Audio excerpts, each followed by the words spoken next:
Nama aku Sherina Putri Handayani, aku dari D4 Manajemen dan Administrasi Logistik Universitas Diponegoro. Kali ini aku berkesempatan untuk mewawancarai salah satu perusahaan logistik yang ada di Indonesia, yaitu Pos Indonesia. Nah, isi video kali ini akan menjelaskan tentang layanan apa saja yang ada di Pos Indonesia, lalu bagaimana cara mengirim dengan Pos Indonesia, dan lain sebagainya. Atau bahkan kalian mau mengirim barang ataupun uang dengan menggunakan Pos Indonesia, tapi kalian masih ragu, semoga video ini mampu menjawab keraguan kalian. Tanpa berlama-lama, kita lanjut saja ke videonya. Terima kasih.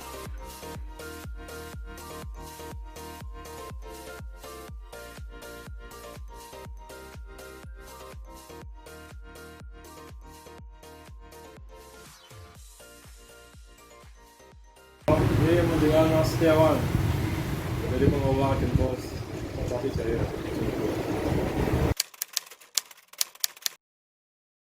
Gini, kita di kantor pos ada dua layanan sekarang yang besar ya. Pertama itu jasa keuangan, kedua adalah jasa ekspedisi seperti pengiriman. Jadi keuangan itu ada macam-macam seperti pembayaran PPOJ, listrik, PDAM, angsuran, asuransi, sama pulsa seperti biasa. Itu hanya. Yang kedua pengiriman barang kita pakai Pos Indonesia. Jadi ekspedisi kita Pos Indonesia asli lah.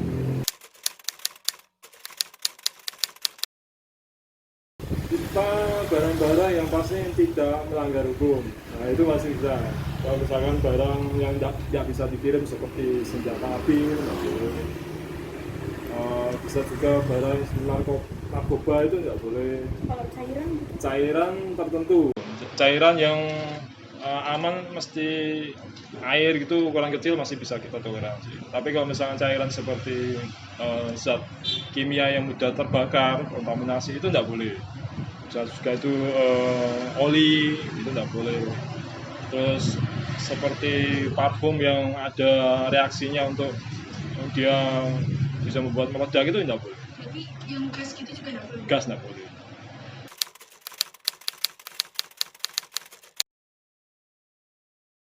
Gini, kita menyesuaikan dengan berat sama jarak. Untuk tarif Pos Indonesia harganya sangat bersaing dan sangat murah. Misalnya sini sama Jawa Tengah hanya 13.000 sampai 16.000.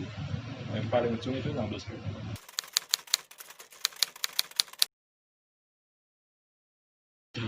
Kita menyediakan asuransi, jadi misal ada barang kerusakan atau kehilangan, kita punya cover untuk asuransi. Tinggal orangnya mau diasuransi atau enggak. Kita bisa kan menawarkan, Pak, Bu, paketnya ini supaya emang diasuransikan atau enggak. Kadang orang bilang, enggak usah Pak, enggak usah diasuransi karena mungkin barangnya itu resikonya terlalu enggak ada, misalkan seperti barang udah pecah atau barang tidak, kan ada orang yang misalnya kirim kain baju kan enggak mudah rusak, jadi orang enggak. Jadi kita tawarkan pasti ada asuransi untuk mengcover itu, kita pasti ada. Asuransi sendiri itu berapa persen? Enggak mudah, enggak mahal, hanya penambahnya antara 2.000 3.000 perak. Setidaknya itu bisa mengcover barang itu. Ya, prosedur pengirimannya gini, barang yang mau dikirim dipastikan itu sudah di-packing dengan rapi, itu yang pertama. Dan bisa melindungi packingnya itu barangnya. Apabila dikasihkan bubble untuk barangnya, atau misalkan elektronik, ada prosedur sampai dikasih kotak kayu, itu dipastikan di-packing dengan rapi dan packingnya itu bisa melindungi barang, itu yang pertama. Kedua, pengisian alamatnya. Pengisian alamatnya harusnya sejelas dan sedetail mungkin.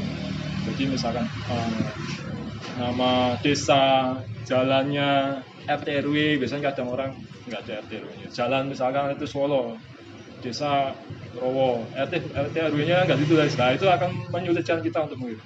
Nah, prosedurnya harus setelah packing rapi, alamatnya juga harus detail. Diisi dengan jalan, RT RW, dan nama desa, kecamatan, kabupaten, provinsi. Jangan lupa juga diisikan untuk nomor telepon, seperti pengirim dan penerima. Itu untuk memudahkan waktu orangnya nggak ada di tempat. Nah, kita akan kesulitan untuk menghubungi orang itu tanpa nomor telepon. Alamat, nomor telepon yang bisa dihubungi. Setelah penulisan alamat, barangnya itu dikirimkan ke tempat kita. Nanti kita menyesuaikan dengan beratnya dan jaraknya. Jadi pastikan bahwa barang itu aman,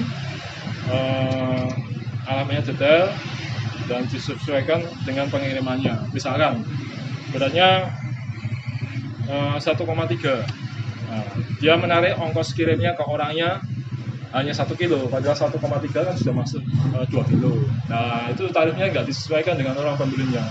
Itu juga, jadi harus disesuaikan dengan pembelinya. Waktu dikirimkan jadi sesuai dengan ongkos kirimnya itu. Jadi itulah.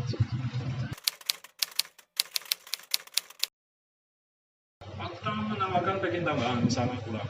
Jadi gini, kita mulai safety untuk barang juga sebenarnya. Waktu barang datang kita lihat nih, layak nggak packingnya ini untuk menjaga barangnya. Kita nanti cek lah. Ada orang kasus juga seperti itu, ngiriman barang ternyata packingnya kurang kuat. Kita menawarkan, Bu, ini packingnya kurang kuat. Apakah perlu ditambahkan dengan packing tambahan? Misalkan kalau packing tambahnya itu membutuhkan banyak seperti bubble wrap, penanganan khusus seperti packing, kita akan kena biaya tambahan untuk itu. Tapi kalau misalkan ringan, hanya cukup kita kasih kardus sama bubble wrap, misalkan kecil gitu, kita nyediakan kardus. Hanya kardus kita ada, kita packing ulang supaya barang itu aman, itu gratis. Tapi kalau misalkan penanganan khusus lebih dari itu, ya itu kita nanti kena charge tambahan.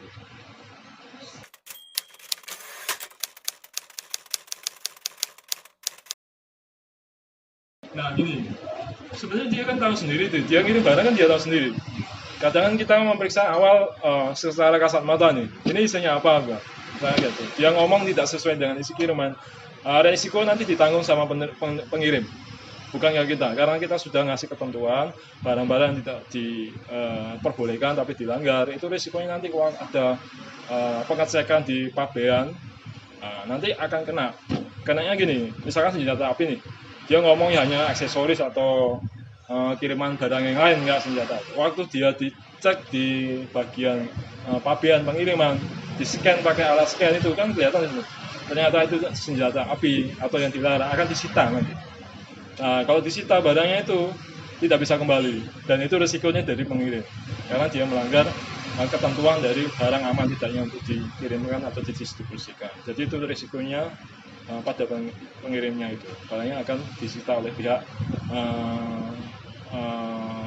pengecek berbahaya atau tidak.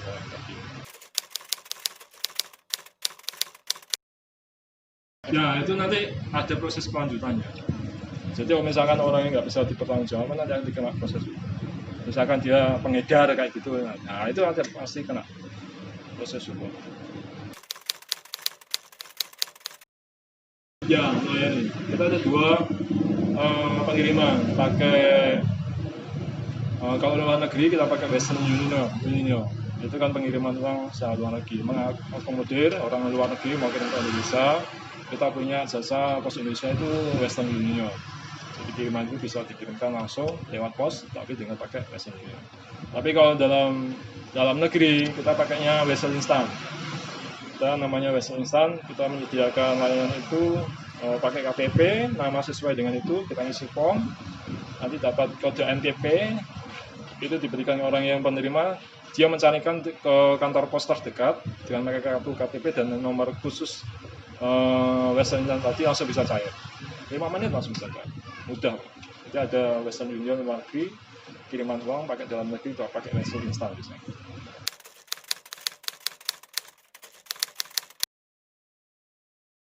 Enggak, kita bukan per wilayah, jadi per nominal. Misalkan di bawah 1 juta 15.000, di atas 1 juta kelipatannya mungkin ketambahan 5.000. Jadi misalkan 2 juta atau 5 juta masih di bawah 5 juta nanti 20.000 kayak gitu.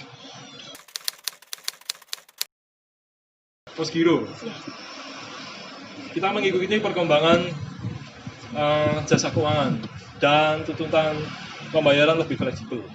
Kita menyediakan posgiro tujuannya untuk transaksi pembayaran, transfer, pembelian pulsa itu bisa lewat langsung aplikasi Posgiro. Jadi Posgiro itu sebenarnya rekening kita di pos. Jadi kita membuat rekening khusus, bukan di bank tapi di pos. Dan itu transaksinya bisa untuk pembayaran listrik, pembayaran PDAM, pembelian pulsa, transfer sesama Posgiro itu bisa. Jadi tidak perlu versi instan itu, misalnya kita pengen cepat, nggak usah ngisi form atau apa. Nah, itu kita harus mempunyai rekening giro. Rekening giro kita bisa transfer, bisa transaksi pembayaran, TPOB, pembelian pulsa langsung lewat situ bisa. Jadi itu Posgiro.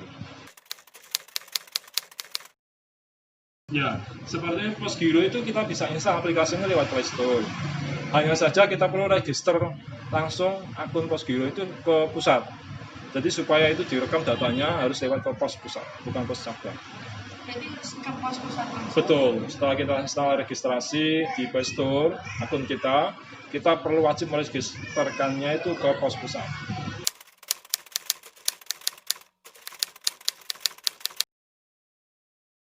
Ada aplikasi sudah registrasi di Play Store, bawa email aktif sama data sesuai dengan pelanggannya itu, akunnya itu, seperti KTP gitu.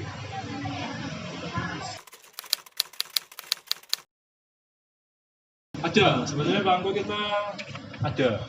Jadi misalkan untuk anak-anak sekolah gitu, biasanya pengiriman surat dengan bangku masih dibutuhkan. Jadi kadang mereka membutuhkan bangku, masih ada untuk perangko.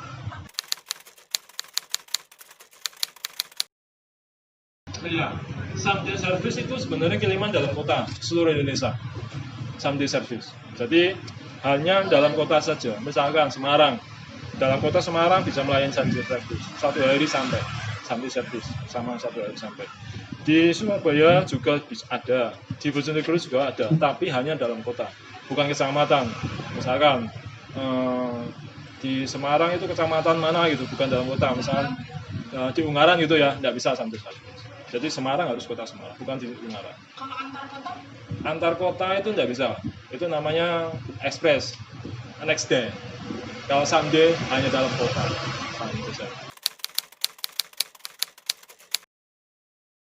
Samday Service dalam kota 18.000 satu hari.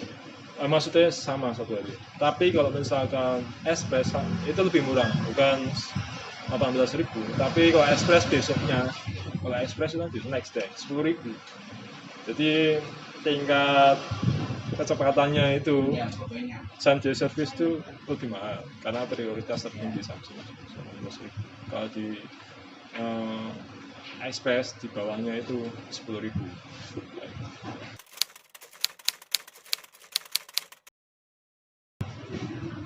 Kita itu Samday Service sama 24 jam. Kalau ada kendala pasti diulangi sampai ketemu.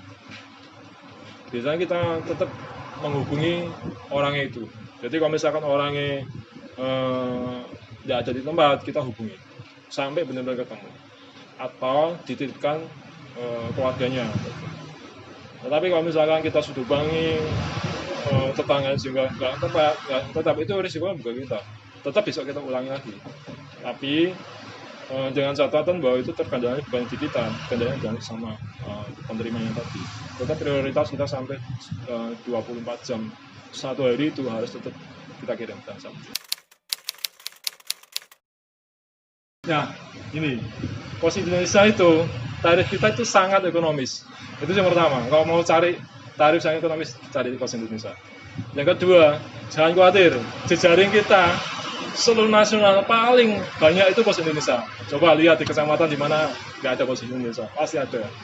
Jaringan kita luas, tarif kita sangat ekonomis. Jangan khawatir, harus pilihlah Pos Indonesia kalau pengen paket Anda sampai rumah. Jaring kita sangat luas di Indonesia, pasti sampai rumah. Harganya sangat ekonomis. Buktikan sendiri nanti. Baik, ya, sama-sama.